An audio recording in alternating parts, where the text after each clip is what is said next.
296 نمبر مکتوب دا امام ربانی رحمہ اللہ میاں شیخ بدیع الدین رحمہ اللہ ته لیکل دی مکتوب شریف کې د قرآن کریم محکمات او د متشابهات بیان پکې قرآن کریم کې دو قسم آیاتونه دي یو ته محکمات وایي بل ته متشابهات محکمات هغه آیاتونو ته وایي چې معنی علماء ته معلومه ہے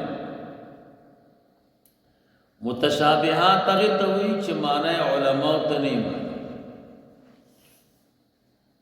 اما رسول الله مبارک صلی الله علیه وسلم داغه متعلق علماء لیکلي دي چې هغه ته علم د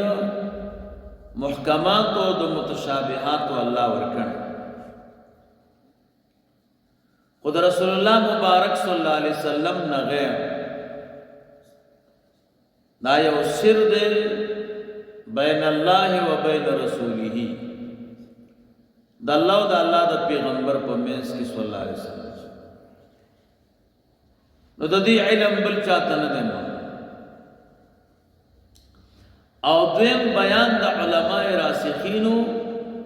او بیان د کمالات د علماء راسخین دې دو خبرو باندې په دې مکتوب شریف کې امام ربانی رحمه الله بحث کوي 290 نمبر مکتوب دا امام ربانی رحمه الله لیکل مولا عبدالحی رحمه الله دی مکتوب شریف کې یقین باندې بحث کړ چې د یقین څه معنی او بیا دا یقین درې قسمه ده یو ته علم الیقین وایي دویم ته عین الیقین وایي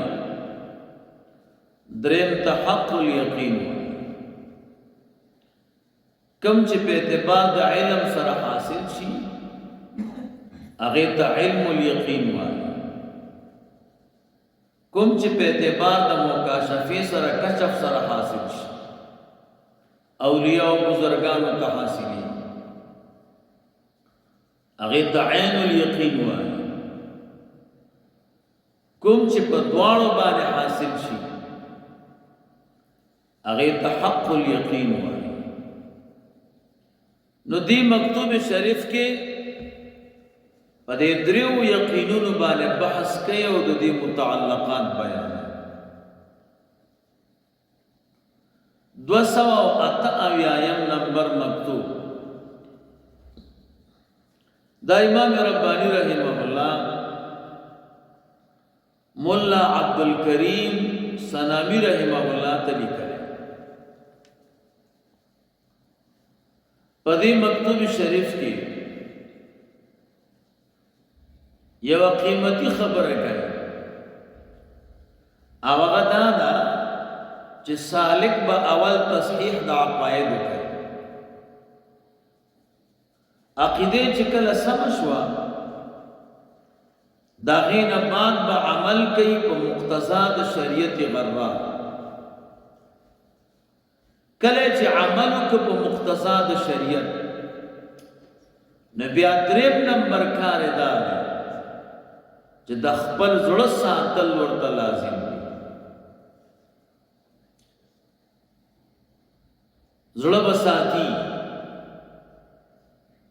د سره به ساتي د ما سي والله واحد د الله جل جلاله محبت په قلب کې پرېږدي باقی به ټول لري کوي نو دا درې کار د سالک دي د عقاید او تصحیح عمل په مقتضا د شریعت او بیا ساتل د زړه د ما سي والله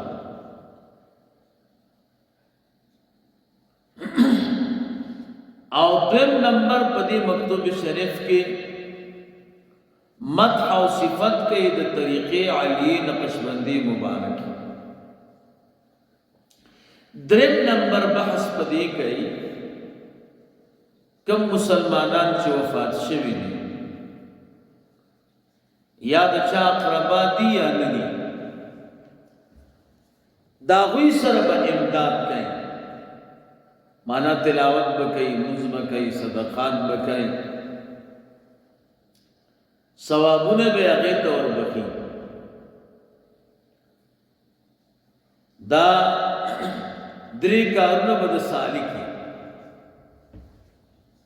نو د مړو امداد کول.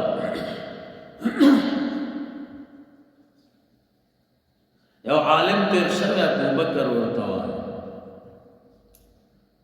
هغه وایي ما رسول الله مبارک صلی الله علیه وسلم په خوب کې ولیده، جنت کی یو زبردست بنگله دا او قصر ده. نبی علیہ الصلوۃ والسلام راته فرمایي دا قصر او بنگلستان ما وی قربان دا پس شي وی تهر ما خستن 2 رکعات مسکه او هغه ثواب زما امت ته بخي. د دې په بدل کې الله تعالی دا قصر درکړ. نو کم مسلمانان چې وفات دي کاغه د صالح اقربا دي او کنه او یې سره به امداد کوي، د منزل ثواب، صدقات ثواب، د اذکار ثواب، د درود شریف ثواب، د عبادات ثواب هغه به ورلي. 201 نمبر مکتوب دا امام ربانی رحمه الله لیکل د مولا حسن کشمیری رحمه الله. دې مکتوب شریف کې امام ربانی رحمه الله اظهار د شکر کړه چې الله جل جلاله ما سره ډېر احسان وکړ چې ماته خدمت د طریقې علی نقشبندی مبارک نصیب.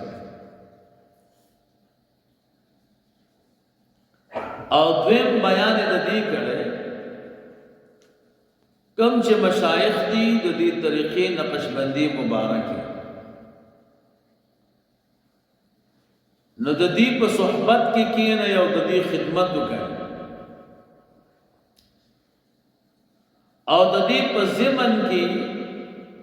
امام ربانی رحمه الله اظهار د نعمتونو د الله تعالی کړي. الله رسول دا احسان وکړو، دا احسان وکړو، دا احسان. 203 نمبر مکتوب دا امام ربانی رحمه الله حافظ محمود رحمه الله ته لیکل. دی مکتوب شریف کې د مشایخ د نقشبندی مبارک هغه سره د محبت د بیان متعلق بحث کړي او بیا فرمایي هر چاته چې الله تعالی د نعمت ورکړي او په دې باندې مشرف کړ نو دته استقامت پکار دی با الله داسې مقام ته ورسوي چې دې څه غواړي نو الله تعالی به ورکړي.